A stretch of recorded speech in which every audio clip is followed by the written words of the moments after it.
Hello students, कैसे हैं आप लोग। चलिए देखते हैं आज का लेक्चर किस पे है। आज के लेक्चर में क्या क्या टॉपिक हमें कवर करना है। ये लेक्चर इलेक्ट्रोस्टैटिक्स का 1.13 है। इस लेक्चर में हमें Gauss theorem, proof of Gauss law, theorem हो चाहे लॉ हो दोनों सेम है, simple verification of Gauss law, इसका वेरिफिकेशन कैसे हम करेंगे कि आप सही में ऐसा हुआ है, ऐसा है बिल्कुल, उसका वेरिफिकेशन भी करेंगे। Deduction of Coulomb's law from Gauss law, यानी कूलम्स लॉ का प्रूफ है एक तरह से, यानी डिडक्ट करना है कि कूलम्स लॉ को आपको फाइंड करना है और प्रूफ करना है with the help of Gauss law. Okay, clear, ठीक है। अच्छा देखिए, ये टॉपिक जो बना है, गॉस थ्योरम क्यों बनाया गया, या गॉस लॉ क्यों बनाया गया, गॉस ने ये लॉ क्यों दिया, वाई। फर्स्ट ऑफ ऑल ये सोचना पड़ेगा ना कि ये क्यों हमारे पास ये लॉ आया, इसको बनाने का रीजन क्या है। रीजन ये है कि जो हमने अभी पिछले लेक्चर में इलेक्ट्रिक फ्लक्स पढ़ा था, जो कि E dot D S cos theta के बराबर था,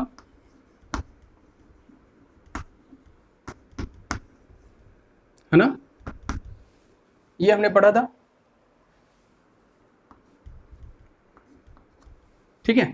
तो ये जो हमने पढ़ा था इसमें प्रॉब्लम था, आपको कहीं प्रॉब्लम नजर आया था इस फ्लक्स को फाइंड करने में? कब प्रॉब्लम आया था ना, कहां पर, जहां पर बार बार थीटा वेरी करे। थीटा किसके बीच का होता है, इलेक्ट्रिक फील्ड और DS area, small element area, और इलेक्ट्रिक फील्ड इंटेंसिटी यानी वेक्टर फील्ड के बीच का।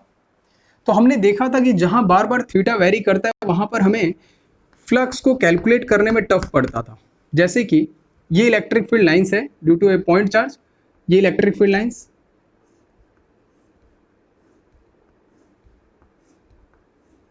अब इसके द्वारा यहां पर जैसे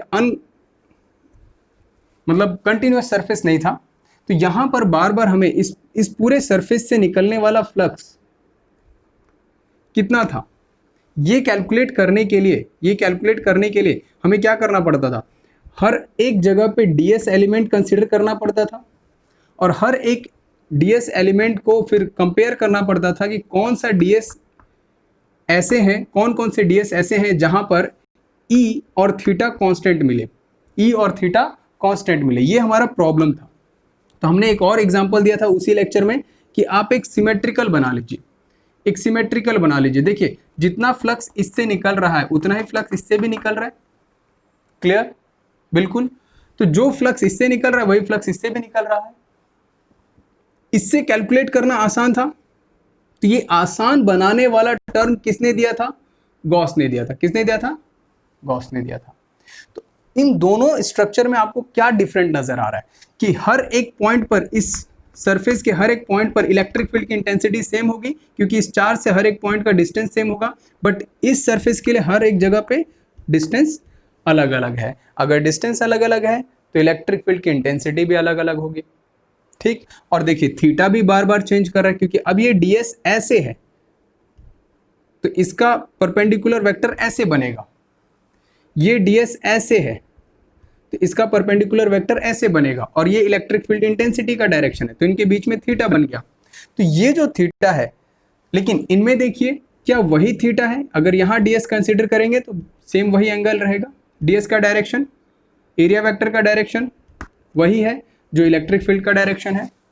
अगर आप दूसरा डीएस कंसीडर करेंगे इस सरफेस पे तो उसका एरिया वेक्टर डायरेक्शन वही है जो इलेक्ट्रिक फील्ड का डायरेक्शन है। यहाँ पे आपको थीटा 0 जो कि कांस्टेंट मिल रहा है पूरे सरफेस पे, लेकिन यहाँ पर थीटा वेरी कर रहा है और इलेक्ट्रिक फील्ड भी वेरी कर रहा है, यानी इस सरफेस पे E1 और θ1 मिल रहा है, E2 θ2 मिल रहा है। तो इसकी वजह से फ्लक्स हमें कैसे निकालना पड़ता था, E1 ds cos θ1 plus E2 ds cos θ2। तो ये टफ था। हमने क्या किया था, हम क्या करेंगे, अब अगर मुझे एक ds पे जितना है और हर जगह पे E भी सेम है और थीटा भी सेम है, तो मैं इसको इंटीग्रेट कर दूंगा कहां से कहां तक, इस पूरे लेंथ को, इस पूरे लेंथ को। ये कितना है 2 पाई आर का आधा, 2 पाई आर का आधा यानी 2 से, यानी 0 से लेकर के पाई आर तक इंटीग्रेट कर दूंगा तो इससे पूरा फ्लक्स का पता चल जाएगा। ये हमारे पास प्रॉब्लम था ना पिछले लेक्चर में, इस प्रॉब्लम को सॉल्व आउट ही गॉस लॉ ने किया था। यही वहां पे मैंने थोड़ा सा जिक्र किया था, थोड़ा सा मैंने बताया था आपको कि ये गॉस लॉ का कुछ पार्ट है, जब हम इसको पूरा कंप्लीट कर देंगे। याद आया लेक्चर, है ना? तो ये थोड़ा सा रिवीजन हो गया हमारा। और एक चीज और, अगर आप इस लेक्चर को देख रहे हैं, इससे पहले वो लेक्चर अगर देख लेंगे तो आपको बहुत आसानी से समझ में आएगा। क्लियर? कम से कम हमें ये पता चलेगा कि हमें पिछले लेक्चर्स में दिक्कत क्या थी और उस प्रॉब्लम को सॉल्व यहां पर हम लोग करेंगे। चलिए देखते हैं, तो इसको रफ कर दें बेटा, ठीक है? अच्छा देखते रहिए, ये सामने है आपके पास गॉस लॉ। गॉस लॉ अभी हम लोग पढ़ते हैं और ये आपके सामने रखा हुआ है, ठीक है? कंपेयर करेंगे, देखेंगे, मजा आएगा। गॉस थ्योरम, तो हमारा फर्स्ट टॉपिक क्या है? गॉस थ्योरम या Gauss law, Gauss's law. Gauss's law, law और थ्योरम, अगर लॉ और थ्योरम की बात होती है तो बेटा आप उसे एज इट इज अडॉप्ट कर लीजिए, उसे तुरंत वैसे ही पढ़ लीजिए। फर्स्ट उसको पढ़ लीजिए, उसके बाद आपको उसके एप्लीकेशन से समझ में आएगा कि ये कहना क्या चाहता था। तो आप बार बार जब उसका एप्लीकेशन हमारे सामने आएगा तो हम बिल्कुल उस चीज को समझ जाएंगे कि हाँ, इस थ्योरम में हमें क्या समझाना चाह रहा था। तो गॉस का जो थ्योरम था, वो थ्योरम क्या कहना चाहता है, या ये गॉस द्वारा दिया गया लॉ क्या कहना चाहता है? गॉस ये कहना चाहते थे कि जब कभी भी एक चार्ज Q एक सरफेस के अंदर एनक्लोज्ड हो, एक क्लोज सरफेस, इसको हम क्या बोलेंगे? Closed surface. और इस क्लोज सरफेस का नाम उन्होंने दिया था गॉसियन सरफेस। क्या नाम बोला था उन्होंने? Gaussian surface. क्लियर? ओके। तो इससे निकलने वाला जितना भी फ्लक्स होगा, गॉसियन सरफेस से निकलने वाला जितना भी फ्लक्स होगा, एक डीएस एलिमेंट ले लीजिए आप, इस डीएस एलिमेंट से इसका डायरेक्शन एन वेक्टर इधर ही है और इलेक्ट्रिक फील्ड की इंटेंसिटी भी इधर ही है, तो दोनों के बीच का थीटा कितना होगा? 0। तो इधर से निकलने वाले जितना टोटल फ्लक्स आप कैलकुलेट करेंगे, उस टोटल फ्लक्स का जो वैल्यू है वो इन्होंने बताया था कि Q अपॉन एप्सिलॉन नॉट के बराबर होगा। This is the Gauss law.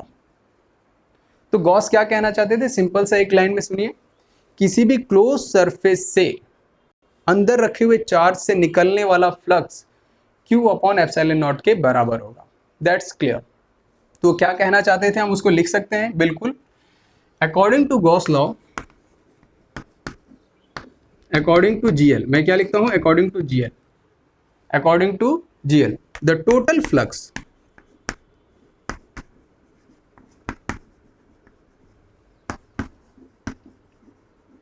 through any closed surface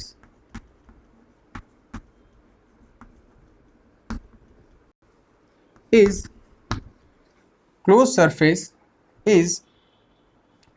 को आप यहां पर आप S लिख लीजिए, closed surface S is equal to 1 upon epsilon naught times, is equal to 1 upon epsilon naught times the epsilon naught times the charge Q inside the closed surface। क्या ये बात समझ में आई? Charge Q, the total flux through any closed surface S is equal to 1 upon epsilon naught times, यानी Q का multiplication with 1 upon epsilon naught times inside the closed surface. क्या कहना चाहते थे? यही बात कह रहे हैं, यानी flux, total flux through this closed surface by this charge is equal to Q upon epsilon naught times. तो फिर हम ये क्या कर रहे थे इतने दिन तक? तो इतनी देर तक हम इसे क्यों पढ़ रहे हैं? तो हम डायरेक्ट यहाँ पे चार्ज वैल्यू पुट कर देते हैं और ये काम खत्म हो जाएगा, खत्म। तब तो सॉल्व होना चाहिए। तो बिल्कुल वही होगा ही, वैसा ही होगा। देखिए कैसे, देखते हैं, अभी लेक्चर थोड़ा सा और आगे चलने दीजिए, एप्लीकेशंस आएंगे, सब चीज़ें धीरे धीरे क्लियर हो जाएंगे। तो ई फ्लक्स के का एक हमारे पास और फॉर्मूला मिल गया। ई फ्लक्स हमारे पास था ई डी एस चाहे S cos theta.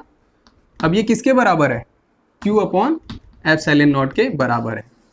This is known as the Gauss law. ये गॉस लॉ है।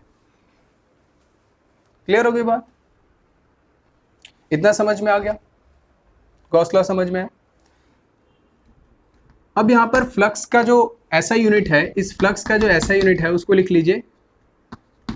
ऐसा यूनिट इज, यूनिट क्या होगा? E into d s. जो ये यहां से आएगा आपका, वही इधर भी वही यूनिट बनेगा। जो यूनिट इधर बनेगी वही यूनिट इधर बनेगी। आप एप्सिलॉन नॉट का यूनिट यहाँ पे पुट कीजिएगा। आपको पता होना चाहिए, कूलम्स लॉ में हमने एप्सिलॉन नॉट का ऐसे यूनिट निकाला था। आप निकालिए, इसको एज ए क्वेश्चन सॉल्व भी कीजिए। ठीक है, मैं यहाँ पर इसका लिख रहा हूँ, क्या है? ई इंटू एस है। ई क्या होता है? ई क्या होता है? Q E.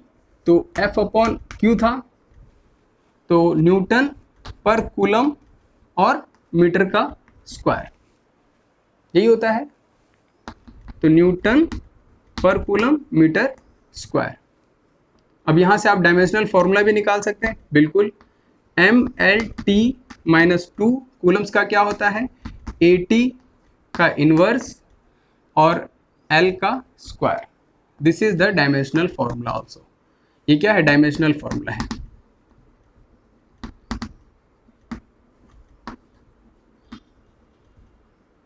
डायमेंशनल फॉर्मूला, इसको सॉल्व कर लेंगे, बिल्कुल कर लेंगे, कर लीजिए। देखिए, एम एल टी -1 है और माइनस, तो टी की पावर -3, ए की पावर -1, एल की पावर 2 और इधर L1 है तो इधर पावर 3।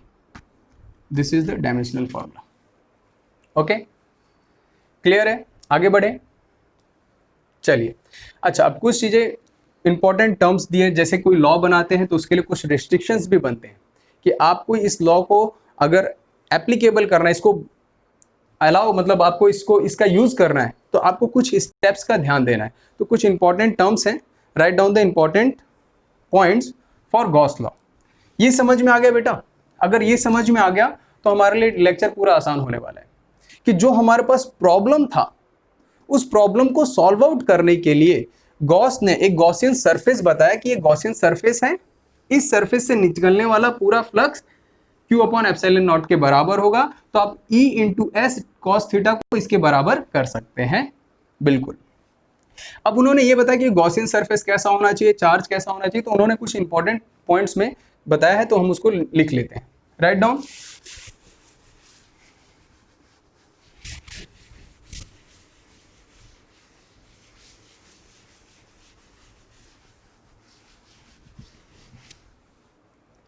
इंपॉर्टेंट पॉइंट्स क्या है?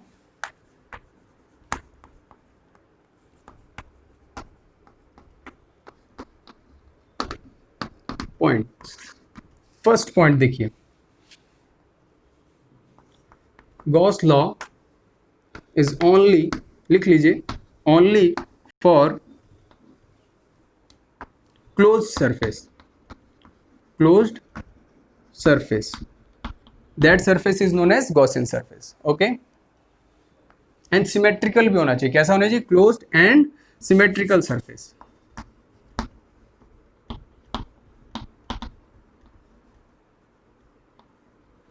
symmetrical surface।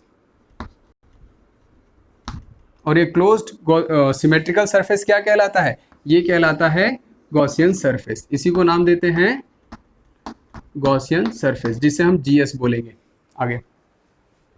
सेकंड क्या है? Charge always inside the closed surface, या GS। Charge always inside the GS। It may be point charge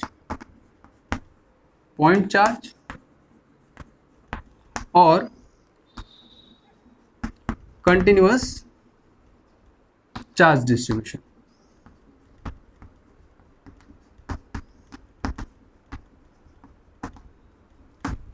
clear?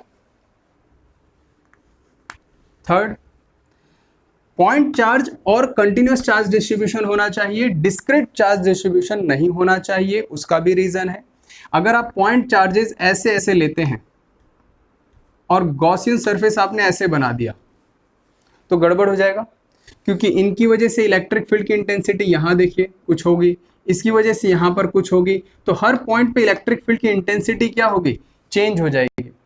क्या हो जाएगी, चेंज हो जाएगी। तो आप इस कंडीशन को, जैसे यहाँ पे Q1, Q2, Q3 और Q4 बना है, तो इस कंडीशन को अगर अच्छे से बनाना है, और ये भी सिमेट्रिकल डिस्ट्रीब्यूशन है, देखिए ये भी अगर स्क्वायर पे है तब तो आप काम कर सकते हैं। अगर ये डिसकंटिन्यूअस है, एक इधर है, एक इधर है, एक इधर है, एक इधर है, ऐसे है, तब आप इसको सॉल्व नहीं कर सकते, क्योंकि यहाँ पर हर बार इस गॉसियन सरफेस के बाहर इलेक्ट्रिक फील्ड की वैल्यू बार बार हर एक पोजीशन पे पॉइंट पर सेम नहीं मिलेगी, चेंज करेगी, बार बार क्या करेगी, चेंज करेगी।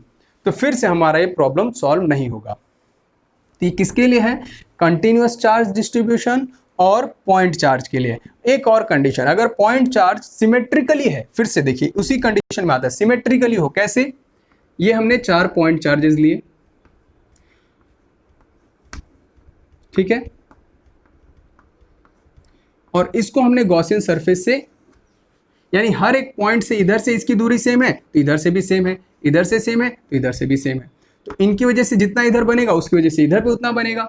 ये बात समझ में, जितना ये रिपेल करके इलेक्ट्रिक फील्ड की इंटेंसिटी इधर बनाएगा, मान लीजिए सब पॉजिटिव चार्ज है, कैसे है, पॉजिटिव क्यू है, उतना इलेक्ट्रिक फील्ड ये भी इधर बनाएगा, ऐसे बनाएंगे। ये चीज समझ में आया? तो अब मुझे हर जगह पे इलेक्ट्रिक फील्ड की इंटेंसिटी सेम मिलेगी, तो सिमेट्री होनी चाहिए। चार्ज का डिस्ट्रीब्यूशन भी अंदर है तो सिमेट्री होना चाहिए, डिससिमेट्रिक होगा तो आप सॉल्व नहीं कर सकते। Okay, next, flux due to outside of the charge is 0। Charge अगर आउटसाइड है, flux due to outside, outside यानी क्लोज सरफेस के आउटसाइड है, तो चार्ज उन चार्ज की वजह से फ्लक्स की वैल्यू कितनी होगी, 0। क्यों, क्योंकि फ्लक्स यहाँ पे Q इनसाइड होता है, क्या होता है, इनसाइड वाले की ही वैल्यू रखी जाती है। इसका भी कारण है, कारण देखिए कैसे, मान लीजिए ये हमारा गॉसियन सरफेस है, इसमें चार्ज 1 कूलम यहां रखा गया है और यहां पे 2 कूलम एक चार्ज है बाहर। अब फ्लक्स इसकी वजह से, इसकी वजह से आएगा, सिर्फ इसकी वजह से आएगा, दोनों की वजह से आ रहा है लेकिन कैलकुलेटेड सिर्फ इसकी वजह से होगा, इसकी वजह से नहीं होगा। क्यों, क्योंकि जब ये इलेक्ट्रिक फील्ड प्रोड्यूस करेगा, तो देखिए इस ds सरफेस के अंदर ये एंटर किया ऐसे E, तो इस सरफेस का डायरेक्शन किधर है, इधर, एन वेक्टर किधर है, ऊपर, तो दोनों में थीटा कितना हुआ, 180, और यही इलेक्ट्रिक फील्ड लाइंस यहां से क्रॉस करके जाएगा बाहर। अब देखिए एंगल सरफेस का एन है और इलेक्ट्रिक फील्ड ये है, ठीक है, तो यहां पर एक तो ई की वैल्यू भी, मान लीजिए जितना इलेक्ट्रिक फील्ड लाइंस ये है इधर आया ई, उतना ही ई यहां पर है, तो फिर यहां पर थीटा देखिए कितना बन रहा है, 0 डिग्री, तो यहां पर फ्लक्स की वैल्यू पॉजिटिव क्वांटिटी में मिलेगी और यहां पे फ्लक्स की वैल्यू नेगेटिव क्वांटिटी में मिलेगी, और दोनों फ्लक्स का मैग्नीट्यूड सेम होगा, तो नेट फ्लक्स कितना हो जाएगा, F net is equal to 0।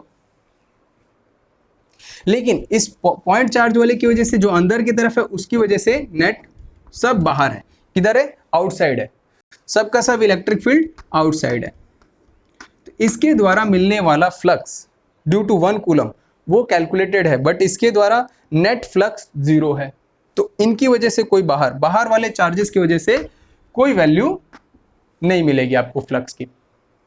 ये एग्जांपल वैलिड है, आप इसको नोट कर लीजिएगा, ठीक है। फोर्थ देखिए,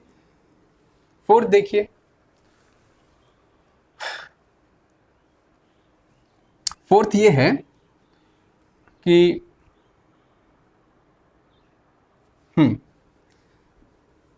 number of electric field lines EFL, electric field lines for 1 coulomb is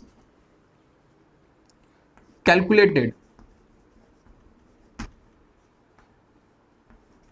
by Gauss law. कैसे कैलकुलेटेड है? देखिए, फ्लक्स इज इक्वल टू, हमने फ्लक्स, इलेक्ट्रिक फ्लक्स का डेफिनेशन पढ़ा था, याद कीजिए इलेक्ट्रिक फ्लक्स का डेफिनेशन क्या था? Number of electric field lines, number of electric field lines comes through a close surface. तो अब ये electric flux number of electric field lines के बराबर ही माना जाता था, हमने डेफिनेशन में भी पढ़ा था, पिछले लेक्चर में देखिएगा, रिवीजन में जहां हमने किया होगा। तो ये फ्लक्स इज इक्वल टू क्या है? Q upon epsilon not. Q की वैल्यू 1 कूलम रख दीजिए। सिर्फ 1 कूलम के लिए ही नहीं, यहां पर n कूलम के लिए भी आप कैलकुलेट कर सकते हैं। 1 coulomb equal to epsilon 8.85 into 10 to the power -12। ये वैल्यू हम पढ़ते हैं, ये जानते हैं एप्सिलॉन नॉट की वैल्यू है, आपको पता होगा ये कांस्टेंट वैल्यू है। इसको जब आप सॉल्व करेंगे तो आएगा 0.11299 इंटू 10 टू द पावर 12। इसको सॉल्व कीजिए तो 1.13 इंटू 10 टू द पावर 11 लिख सकते हैं। तो इतने number of electric field lines एक क्लोज सरफेस से निकलेगा। एज्यूम कर लीजिए यहाँ पे 1 कूलम है, तो यहां से number of electric field lines कितनी निकल रही हैं? ड्रॉ करते रहिए, कितना ड्रॉ करना है करते रहिए ड्रॉ, इतने electric field lines. Clear? Fifth एक और पॉइंट है बेटा, देखते हैं कौन सा है।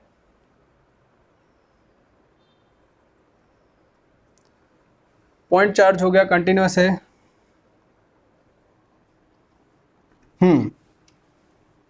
गॉस लॉ, एक पॉइंट ये छूट रहा था, क्या है? Gauss law obeys the inverse square law। Gauss law obeys the inverse square law, यानी फ्लक्स इज, ये गॉस लॉ जो है इज 1/r के स्क्वायर को फॉलो करता है, ओबे करता है। कैसे करता है ये हम प्रूफ में देखेंगे, किसमें? प्रूफ ऑफ जीएल में देखेंगे कैसे, प्रूफ ऑफ जीएल में देखेंगे कैसे इसको ओबे करता है। ये पॉइंट्स नोट कर लेंगे, बिल्कुल नोट कीजिए फटाफट।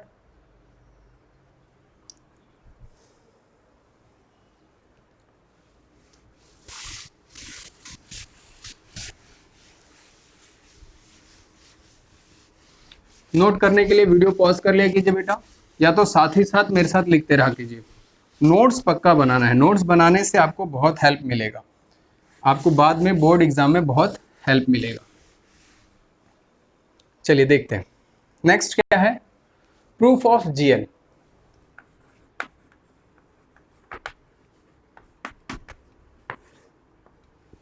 प्रूफ ऑफ जीएल यानी मुझे प्रूफ क्या करना है, प्रूफ करने के लिए तो पता चल गया ना, मुझे यही प्रूफ करना है,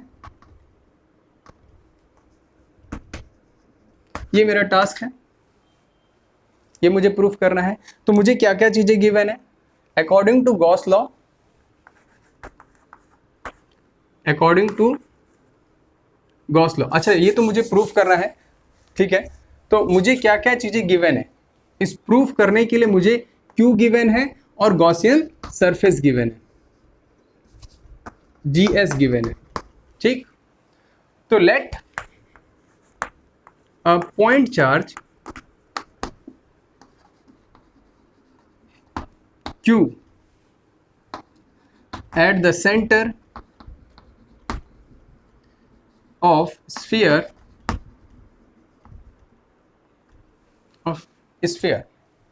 तो हमने एक पॉइंट चार्ज ले लिया, ये रहा Q और ये स्फीयर के सेंटर पे, ठीक। ये हमारा कैसा, ये sphere is a Gaussian surface, ये कैसा है, गॉसियन सरफेस है। और ये कैसा, सिमेट्रिकल होना चाहिए, क्या होना चाहिए, सिमेट्रिकल होना चाहिए। ओके, अब जरा देखिए ध्यान से, यहां से निकलने वाली इलेक्ट्रिक फील्ड लाइंस, इस पॉइंट, इसको O मान लीजिए, इसको P मान लीजिए, ये स्मॉल ds है, ये क्या है, स्मॉल ds है। इस ds का जो एरिया वेक्टर है वो n वेक्टर है, इधर से इलेक्ट्रिक फील्ड लाइंस निकलने वाली वो E है, और ये E along the radius of R निकल रहा है, that is called R vector. क्या R वेक्टर और N vector, N is a unit vector, R is a unit vector, ये दोनों के बीच का direction theta is equal to कितना है, 0 डिग्री है। क्लियर, लिख लिया। अब इसको लिख लीजिए, E at point P is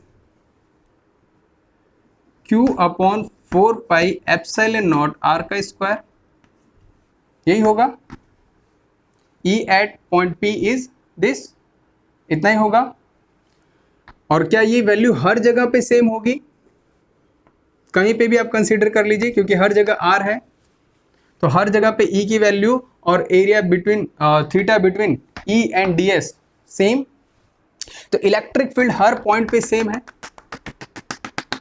ठीक है, electric field at every point is same on this, on the surface of Gaussian surface. ठीक है, तो अब मेरे पास E की वैल्यू आ गई, के क्यू अपॉन आर का square. Okay, so the flux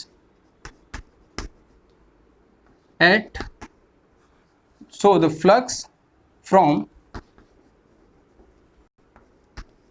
ds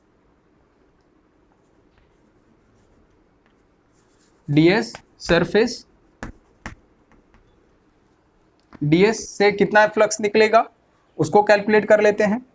तो फ्लक्स कितना आएगा, E dot ds cos theta, इतना ही आएगा। अब ये ds की वजह से तो फ्लक्स भी d फ्लक्स मिलेगा, so the flux from ds surface is this, इतनी वैल्यू होगी। क्लियर, नेक्स्ट देखिए, अब आप E की वैल्यू और ds की वैल्यू पुट कर दीजिए। ds की वैल्यू क्या है, ds की वैल्यू है, आप जानते हैं ds is equal to n vector into ds, दोनों वैल्यू, इसको और इसको, दोनों को यहाँ पे पुट कर दीजिए, आप फ्लक्स कैलकुलेट कर लेंगे। देख लीजिए कैसे। अच्छा, एक बात मुझे बताइए, क्या ये ds का इंटीग्रेशन करेंगे तो क्लोज इंटीग्रेशन होगा? क्या हमने पहले कभी किसी लेक्चर में जिक्र किया था क्लोज इंटीग्रेशन? बिल्कुल। तो यहां से हमको फ्लक्स क्या मिला, मैंने दोनों तरफ क्या कर लिया, इंटीग्रेशन ले लिया। कैसा इंटीग्रेशन, क्लोज इंटीग्रेशन। तो इसका इंटीग्रेशन मुझे क्या मिल जाएगा, टोटल फ्लक्स, और टोटल फ्लक्स कितना हो जाएगा, E की वैल्यू पुट करो, के क्यू अपॉन, ऐसे लिखिए 1 upon 4 pi epsilon not R का स्क्वायर Q, इस तरीके से Q upon 4 pi epsilon not R का स्क्वायर इंटू ds की वैल्यू क्या है। अच्छा, इस E में आप वेक्टर नोटेशन दे सकते हैं, बिल्कुल, यूनिट वेक्टर से मल्टीप्लाई कर दीजिए। ठीक, इनटू ds की वैल्यू क्या है, ds वेक्टर की वैल्यू है, इस ds वेक्टर की जगह पुट करेंगे ds।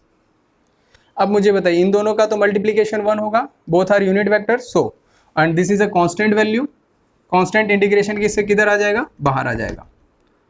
तो q upon 4 pi epsilon not R का स्क्वायर इंटू इंटीग्रेशन किसका रह गया, सिर्फ ds का, और क्लोज इंटीग्रेशन ऑफ ds क्या कहलाएगा। अब ये ds किसका है, एक ds, ये जो ds है वो ऑन द स्फीयर है, किस पे है, तो स्फीयर का क्लोज इंटीग्रेशन में यही फायदा होता है बेटा, कि हम डायरेक्ट उसका फॉर्मूला रख सकते हैं या डायरेक्ट हम उसका इंटीग्रेशन वैल्यू रख सकते हैं, उसको एक्चुअल इंटीग्रेशन करने की जरूरत नहीं पड़ती। तो कितना हो जाएगा, 4 पाई R का square, put the value here, Q upon 4 pi epsilon not R का स्क्वायर इंटू 4 पाई आर का स्क्वायर।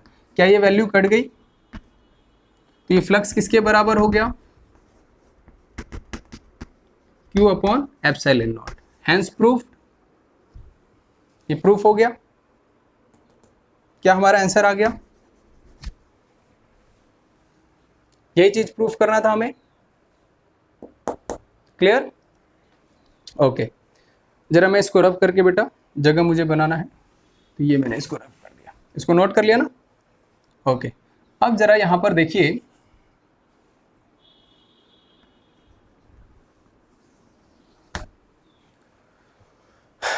नेक्स्ट आगे देखिए, ये हमने प्रूफ कर दिया इसको। ओके, नेक्स्ट आगे क्या है? अब इसमें अगर नंबर ऑफ चार्जेस, अच्छा एक चीज और, ये कब है? जब हमने ये चार्ज को एयर में पुट किया। किस में पुट किया है? एयर में पुट किया है। अगर मीडियम चेंज कर देंगे तो क्या फ्लक्स की वैल्यू चेंज हो जाएगी? बिल्कुल चेंज हो जाएगी। फ्लक्स की वैल्यू मीडियम के चेंज करने पे भी चेंज होगी। तो कुछ और देखिए इसमें, नेक्स्ट आगे देखिए, कंडीशन ये है कि अब यहां पर सिर्फ एक चार्ज नहीं है, यहां पर ऐसे करके और भी चार्जेस आ गए, Q1, Q2, Q3, Q4 और ये Q5 हो गया। तो टोटल मेरे पास यहाँ पे चार्ज कितने हो गए अंदर? और ये भी देखिए मैंने सिमेट्रिकल बनाया है, बिल्कुल सिमेट्रिकल बनाया है। ठीक है, अभी मैं बात करूंगा वैक्यूम का भी, इसी में आ जाएगा। सॉरी, ये वैक्यूम में है, मैं जिक्र करूंगा जब मीडियम की बात करूंगा। ठीक है, चलिए, मौसम भी अच्छा हो गया, बारिश हो रही है ना? तो अब देखिए आगे, Q1, Q2, Q3, Q4, there is a so many charges. इन सब चार्जेस की वजह से मुझे फ्लक्स की वैल्यू कितनी मिलेगी? अभी तो हमने एक पॉइंट चार्ज की वजह से फाइंड किया था और हमने प्रूव भी कर लिया। अब मेरे पास टास्क ये है कि अगर नेक्स्ट टॉपिक क्या है, इफ सो मेनी चार्जेस और multiple charges inside the Gaussian surface, तो हमें क्या करना पड़ेगा? तो ई फ्लक्स सबकी वजह से अलग अलग से कैलकुलेट करेंगे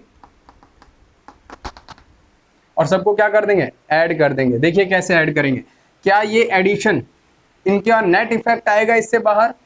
तो net effect due to multiple charges किसकी वजह से होता है? According to principle of superposition. याद आया? प्रिंसिपल ऑफ सुपरपोजिशन क्या होता है? Net effect at a particular point due to multiple effect. If effect is vector, addition is vector addition. If effect is scalar, addition is scalar addition. जो बात मेरे बोलने पे इंपॉर्टेंट लग रही हो उसको आप अपने हैंड रिटन में लिख लीजिए। तो फ्लक्स E1, E2 इस तरह से करके है। ई नेट कितना हो गया? आप यहाँ पे वैल्यू पुट करेंगे तो आपको क्या मिलेगा? Q1 upon epsilon not plus Q2 upon epsilon not plus Q3 upon epsilon not. ऐसे करते हुए क्या 1 अपॉन एप्सिलॉन नॉट कॉमन हो जाएगा? बचेगा कितना? Q1 plus Q2 plus Q3, जितने चार्जेस है तो उनको सब सम, और ये सम अब कैसा होगा? स्केलर सम होगा, स्केलर सम होगा। ओके, अब यहां पर ये एप्सिलॉन है, एप्सिलॉन नॉट है, तो ये है एयर के लिए। किसके लिए है? एयर के लिए है, चाहे वैक्यूम के लिए है। If there is a medium, क्या हो जाए? अगर मीडियम हो तब हम क्या करेंगे? यानी चार्ज इन मीडियम लिख लीजिए, और यहां पर लिख लेंगे due to multiple charges, flux due to multiple charge inside GS, Gaussian surface. ये भी एक टॉपिक है, इसको नोट कर लेंगे, बहुत इंपॉर्टेंट है, ध्यान रखिएगा। और ये चार्ज इन मीडियम, अगर मीडियम में हो चार्ज तब क्या करेंगे? देखिए अब मीडियम की बात है और मीडियम का डाइलेक्ट्रिक कांस्टेंट के दिया हुआ है। डाइलेक्ट्रिक कांस्टेंट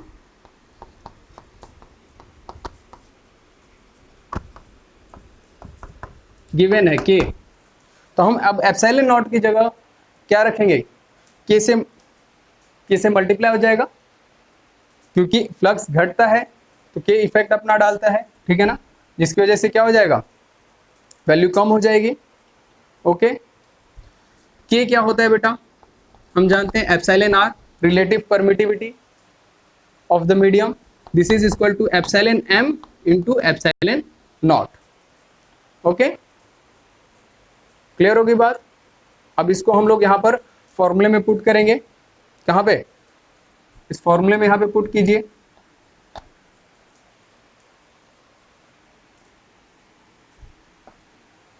ठीक है,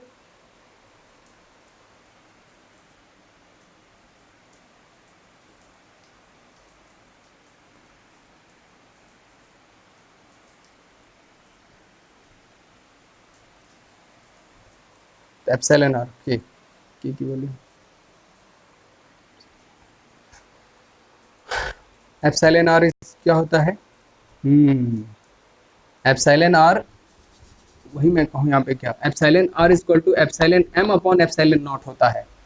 हमको ये पता है कि epsilon M is equal to epsilon R into epsilon not होता है, ये फॉर्मूला होता है। तो एप्सिलॉन आर क्या हो गया, relative electrical permittivity equal to electrical permittivity medium divided by electrical permittivity in air. Okay, अब इस वैल्यू को आप यहाँ पर पुट कर दीजिए। तो अब क्या करेंगे, देखिए मैं इसको लिखता हूँ, ऊपर रफ कर दूं, नोट कर लीजिए ऊपर,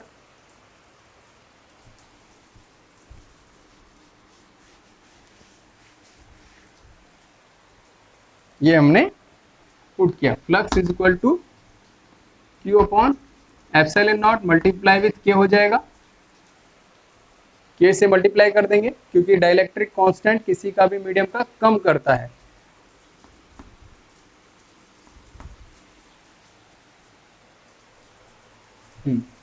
ठीक है, ओके, अब यहां पर मल्टीप्लाई कर दी, क्यों लिखिए इसको, एप्सिलॉन आर हो जाएगा, epsilon R equal to K और that is equal to epsilon M divided by epsilon not. क्या ये एप्सिलॉन नॉट से एप्सिलॉन नॉट कट जाएगा, तो यहाँ पर फ्लक्स की वैल्यू क्या हो जाएगी, क्यू अपॉन एप्सिलॉन एम हो जाएगा। आपको बुक में एम लिखा हुआ नहीं मिलता, तो मीडियम के लिए सिंपल कंसीडर करते हैं, लेकिन मैं अपने याद रखने के लिए यहाँ पर मीडियम को एम लिखता हूँ। क्लियर, आप भी ऐसे करेंगे तो आपके लिए आसान रहेगा। देखिए यहाँ पर हम भूल रहे थे, अब मुझे याद था कि m is equal to R not होता है, रो मारो, m रो, m r o, इस तरीके से मुझे याद रहता है। ओके, मुझे मत मारो, ठीक है, आगे बढ़े, ऐसा हम लोग बोलते हैं ना, ये गलती करेंगे तो मार खाएंगे ही। चलिए आगे देखते हैं। अब देखिए हमने क्या, फिफ्थ पॉइंट याद है कि हमने जो अभी इंपॉर्टेंट पॉइंट्स में लिख रहे थे, क्या लिख रहे थे, अब यहाँ पे देखिए फ्लक्स, ये फ्लक्स इस इक्वेशन में देखिएगा, flux is equal to inversely proportional to R का स्क्वायर है, इनवर्सली प्रोपोर्शनल टू आर का स्क्वायर दिख रहा है,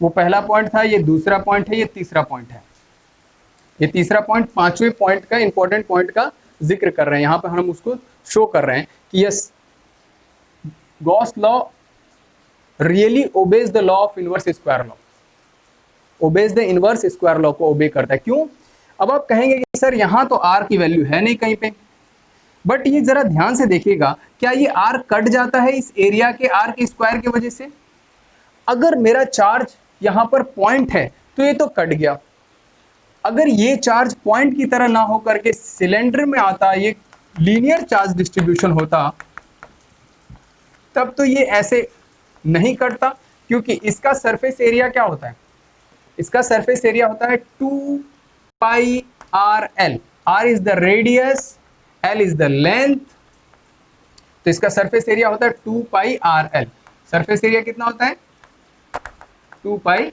आर एल, ds ने s, तो क्या ये सिर्फ r कटता और r रह जाता, तो it's depend the value of ds, तो इससे ये यहां पर मान लीजिए कोई और वैल्यू r की होती, कोई और पावर होता, तो फिर ये उस हिसाब से कटेगा। क्लियर? तो यहाँ पर आर स्क्वायर होने की वजह से ये गायब हो जाता है, दिखता नहीं है, लेकिन ये इसको क्या ओबे नहीं करता? करता है। अगर नहीं करता तो फिर ये इलेक्ट्रिक फील्ड की वैल्यू के साथ नहीं रहता। ये मेरी बात समझ में आई? ओके। आगे हम देखेंगे कि फ्लक्स आर पे किस किस तरीके से वेरी करता है। आर पे भी वेरी करता है, देखेंगे कैसे। But it's obey the law of inverse square law. It obeys the inverse square law।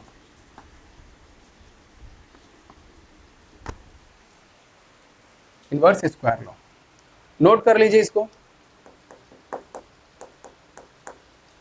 चलिए आगे बढ़े, इसको रफ कर दें। यहां तक क्लियर हो गया? नोट कर लीजिए बेटा। चलिए, बहुत अच्छी बारिश हो रही है बेटा, काफी गर्मी लग रही थी, अब देखो मौसम अचानक से बदल रहा है, ठंडा मौसम हो गया है ना। चलिए नेक्स्ट है simple verification of GL. Third topic क्या है मेरा? Simple verification. मुझे क्या करना है? वेरिफिकेशन करना है। वेरिफिकेशन ऑफ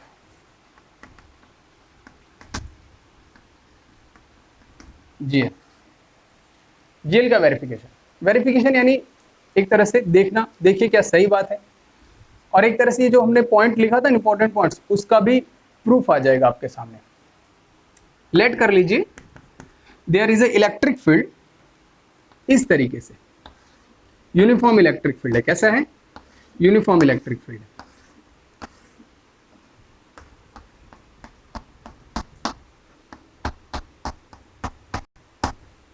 इसमें हमने एक सिलेंडर पुट किया, और ये सिलेंडर रखने के बाद देखिए, अब ये इलेक्ट्रिक फील्ड जो भी है ये किसी बाहरी चार्ज की वजह से है,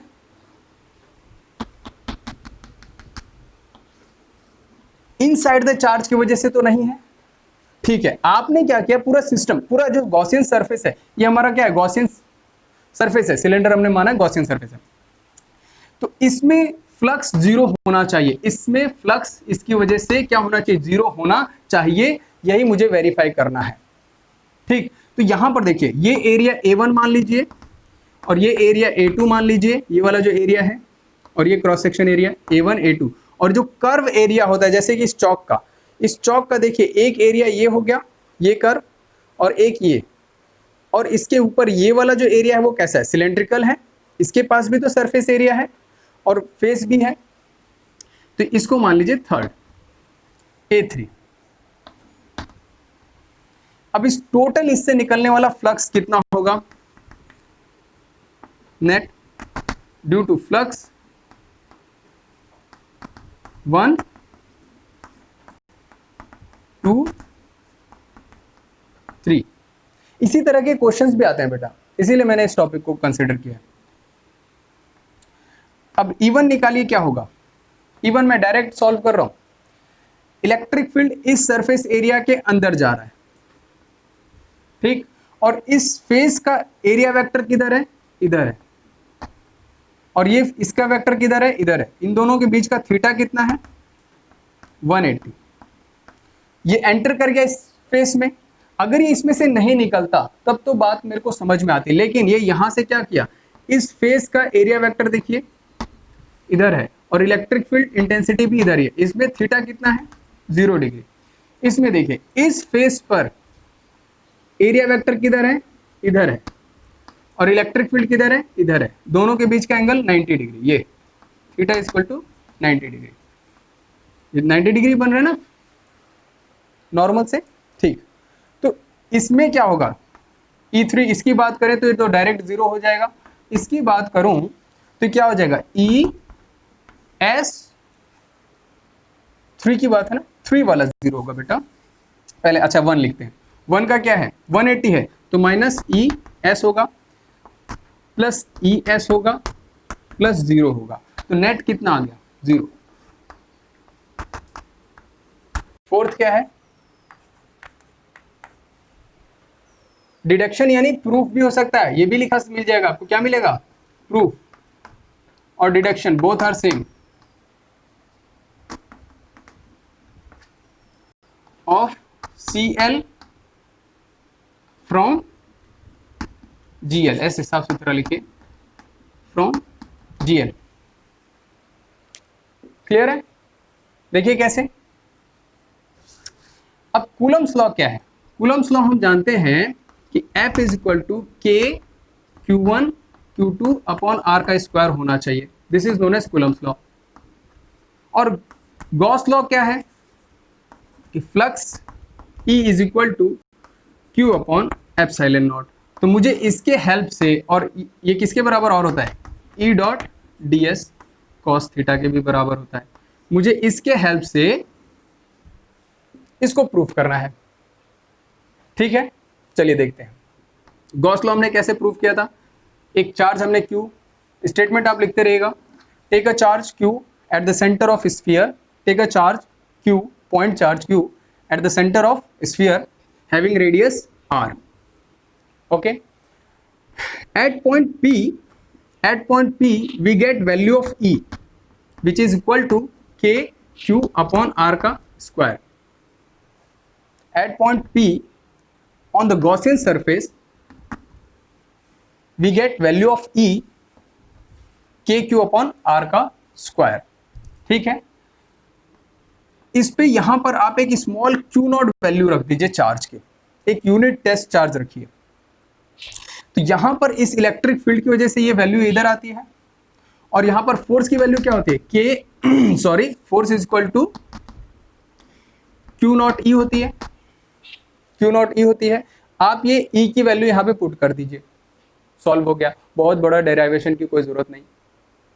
क्लियर होगी बात, इस ई की वैल्यू देखिए, फिर से देखिए, क्यू इनसाइड है, इस गॉसियन सरफेस के अंदर है, इस आर डिस्टेंस पे गॉसियन सरफेस पे एक लेट कर लीजिए, लेट, इस क्यू नॉट को लेट कर लीजिए, इस क्यू नॉट पे इलेक्ट्रिक फील्ड की इंटेंसिटी कितनी आ रही है, ठीक है, ओके, ये बात समझ में आई। और तो फिर यहां पे फोर्स कितना आ रहा है, force equal to q naught E, यहां पर इस वैल्यू को पुट कर देंगे, एफ के बराबर मिलेगा, बिल्कुल मिलेगा, बिल्कुल मिलेगा।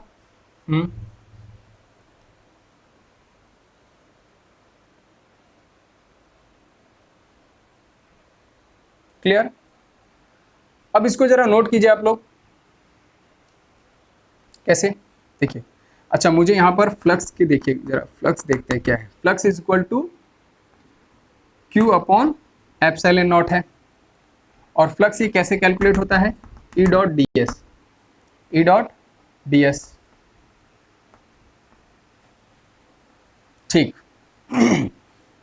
ये तो एक हो गया अल्टरनेटिव मेथड, इसको लिखेंगे अल्टरनेटिव मेथड, लिख लीजिएगा,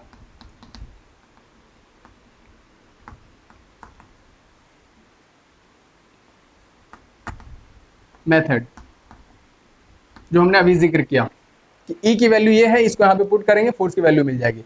अब आइए गॉस लॉ से इसको प्रूफ करते हैं। गॉस लॉ क्या होता है, क्यू अपॉन एप्सिलॉन नॉट होता है, और E flux is equal to this, ये भी होता है, ठीक है, ओके। अब हम क्या करेंगे, इसको यहाँ पे पुट कीजिए, फ्लक्स की वैल्यू पे क्या है,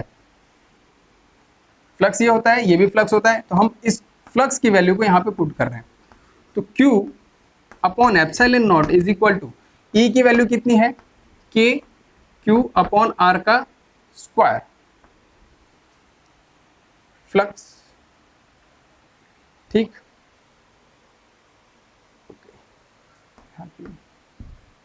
तो कट जाएगा, ई डॉट डी एस, तो हम यहाँ से ई की वैल्यू, अच्छा, हम इसकी वैल्यू यहाँ पर क्यों पुट करेंगे, ये तो हमारा सेकंड मेथड चल रहा है ना बेटा, फिर से देखिए, मैं दोबारा लिख रहा हूँ सही से, according to GL Gauss law के हेल्प से, flux equal to Q upon epsilon not and E dot D S cos theta होता है। यहाँ पे तो कॉस थीटा की वैल्यू कितनी है, थीटा इक्वल टू 0 है, ठीक है, तो ये तो 1 हो जाएगा, ये 1 हो जाएगा, ठीक है। अब यहाँ पर देखिए मुझे ई की वैल्यू निकालने दीजिए, ई की वैल्यू मैं निकाल रहा हूँ, Q upon epsilon not E into D S है। मुझे इस फ्लक्स को कब मिलेगा, मुझे टोटल इंटीग्रेशन पे मिलेगा, और ये वैल्यू 1 है। तो यहाँ इंटीग्रेट करेंगे, क्या करेंगे, इंटीग्रेट करेंगे। देखिए मैंने डायरेक्ट यहाँ पे फ्लक्स की वैल्यू रख दी है, ये हमको डी फ्लक्स मिलता, क्या मिलता, डी फ्लक्स मिलता, तो मैंने डायरेक्ट इसको यहाँ पे रख दिया है, ठीक है। इस इक्वेशन को जरा समझिएगा। अब मैंने क्या किया, यहाँ से ई की वैल्यू निकालूंगा, Q upon epsilon not, Q upon epsilon not is equal to, E constant है बाहर आ जाएगा, ds क्या हो जाएगा 4 पाई r का स्क्वायर, अभी प्रूफ किया था 4 पाई r का स्क्वायर। तो यहाँ से e की वैल्यू निकालिए, q upon 4 pi epsilon not r का स्क्वायर। क्या ये वही वैल्यू है जो हम यहाँ पे देख रहे हैं, क्या ये वही वैल्यू है, बिल्कुल। मैंने कहा था अल्टरनेटिव मेथड में तो हम यहाँ डायरेक्ट पुट करके f निकाल लिए, सेम है। अब according to Gauss law, Gauss law के हिसाब से flux equal to Q upon epsilon not, Q upon epsilon naught equal to E dot D S cos theta, theta is equal to 1, sorry 0 degree, तो cos theta is equal to 1। फिर हमने यहाँ पे क्या दिया, ds का value integration से निकाला 4 पाई आर स्क्वायर, और यहाँ पर टोटल फ्लक्स हो गया which is equal to Q upon epsilon not. Total flux किसके बराबर होगा, क्यू अपॉन एप्सिलॉन नॉट के बराबर होगा। तो इसको मैंने इसके बराबर कर दिया, यहाँ से हमने ई की वैल्यू निकाल ली। अब इस ई की वैल्यू को यहाँ पर ले जा करके पुट कर दो, पुट कर दो, तो आपको मिल जाएगा F is equal to q naught, E की वैल्यू क्या है, Q upon 4 pi epsilon not r का square. This is the value of Coulomb's law. एक बार फिर से समझिएगा इसको। चार्ज Q लिया हमने eight the centre of the sphere having radius r, P point पे हमने इलेक्ट्रिक फील्ड देखा इतना होता है और फोर्स की वैल्यू इतनी होती है। तो अल्टरनेटिव मेथड से हमने इसको सॉल्व कर लिया, बट हमें इसको नहीं सॉल्व करना, हमको गॉस लॉ से देखना है। तो गॉस लॉ क्या कहते हैं कि net flux is equal to Q upon epsilon not होता है, बिल्कुल, और that flux is equal to E dot D S cos theta भी होता है, बिल्कुल, ठीक है। अब यहाँ से नेट फ्लक्स इसके बराबर हमने लिख दिया और ये इसके बराबर है, तो हमने इसको इंटीग्रेट करना पड़ा, क्योंकि स्मॉल डी एस की वजह से स्मॉल फ्लक्स, टोटल की वजह से फ्लक्स कंप्लीट हो गया, that is equal to according to Gauss law q upon epsilon naught. बार बार सुनिएगा इस चीज को। तो हमने यहाँ पर ई की वैल्यू अब निकालनी है, ई की वैल्यू क्या करना है, निकालना है। ई की वैल्यू हमने यहाँ से निकाला, ds का इंटीग्रेशन हुआ 4 पाई आर स्क्वायर, ई की वैल्यू निकल गई। ई की वैल्यू को निकाल करके इस फोर्स की वैल्यू पे यहाँ पे रख दीजिए, क्योंकि अकॉर्डिंग टू कूलम्स लॉ इन दोनों के बीच में जो फोर्स लगता है वो कितना होता है, एक इलेक्ट्रिक फील्ड में चार्ज के ऊपर इतना फोर्स लगता है, तो फोर्स की वैल्यू कूलम्स लॉ के बराबर भी आ गया। क्या ये बात समझ में आई? चलिए, तो आज का लेक्चर हम लोग यहीं पे ओवर करते हैं एंड दैट इज क्लियर, है ना। चलिए, okay, thank you for watching.